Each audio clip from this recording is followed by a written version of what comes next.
Today, we're diving into a story that absolutely horrified a nation. It's a case of deadly betrayal that became a true crime obsession. We're going to explore the shocking story of Suzane von Richthofen. And that's really the question at the heart of it all, isn't it? How does a wealthy, privileged young woman from what looked like a perfect family end up plotting the brutal murder of her own parents? Let's try to figure out how it all went so terribly wrong. So picture this: São Paulo, Brazil, back in 2002. A crime scene in a very wealthy suburb is about to peel back the curtain on a family's perfect image. And what's behind it is a story of forbidden love, greed, and just cold-blooded betrayal. To really get what happened here, we have to first understand the family at the center of it all. Because on the surface, well, they seem to have everything.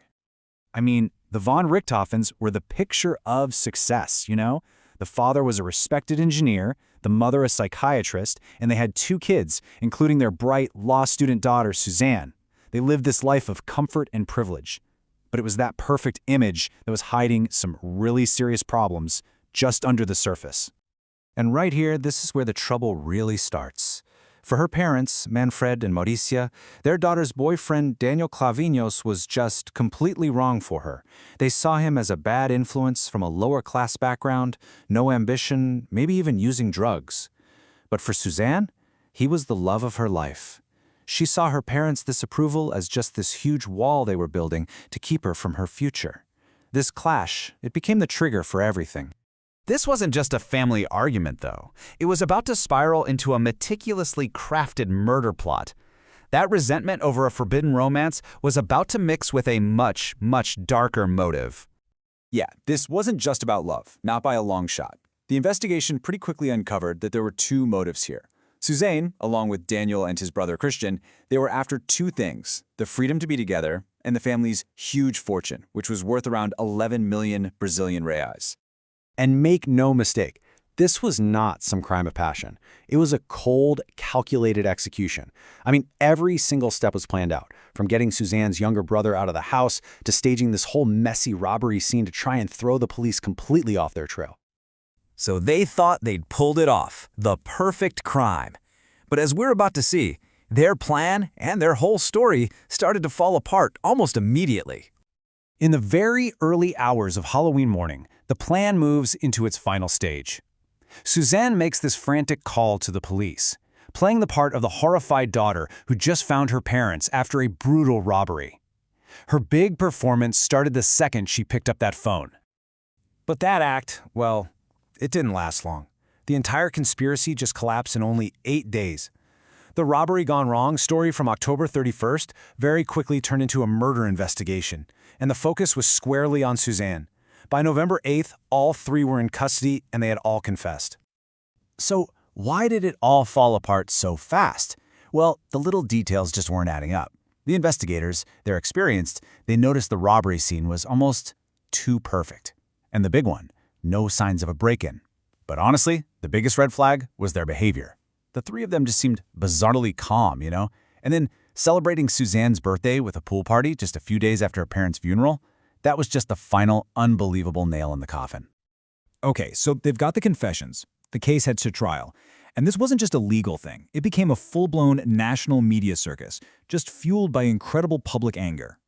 The whole trial really boiled down to one single question.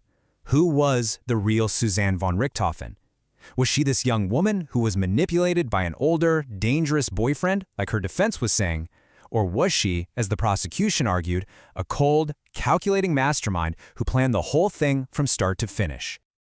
On July 22, 2006, the jury came back with its verdict, and the sentences were heavy. Now, because of Brazilian law back then, the most prison time any of them could actually serve was capped at 30 years. But still, with sentences like these, the court was making its opinion very clear on who it thought the masterminds were. But the verdict? That wasn't even close to the end of the story. This case has left a really deep and lasting scar on Brazilian society, and it brought up questions that people are still debating today. 11 million reais. This was the fortune at the center of it all. The inheritance that, when you combine it with a forbidden love, drove one of the most horrifying crimes in the history of Brazil. So, what happened to all that money? Well, in a really huge decision, the courts officially disinherited Suzane. They declared her unworthy of getting any part of her parents' estate. The entire fortune went to the only other surviving family member, her younger brother Andreas, the very same boy she'd lured away to an internet cafe on the night of the murders. And if you think the story ends there, well, it doesn't. After 2 decades behind bars, Suzane von Richthofen walked free on parole in early 2023. And that move, it just reignited the entire public debate all over again. You know, this case has never, ever faded away in Brazil. It's become a total national obsession. It's been taken apart in books, and most famously in 2 movies that came out on the same day, one telling the story from Suzane's point of view, the other from Daniel's. It forced this huge national conversation about class, about family, and about the nature of evil itself that's still going on. And so here we are, right back where we started. Even with the trial, the confessions, and decades of media obsession, that central question is still hanging in the air. What was really going on inside the mind of Suzane von Richthofen? Was she the architect of her parents' death, or was she, in a twisted way, another one of their victims? It's a question that Brazil and the world is still trying to answer.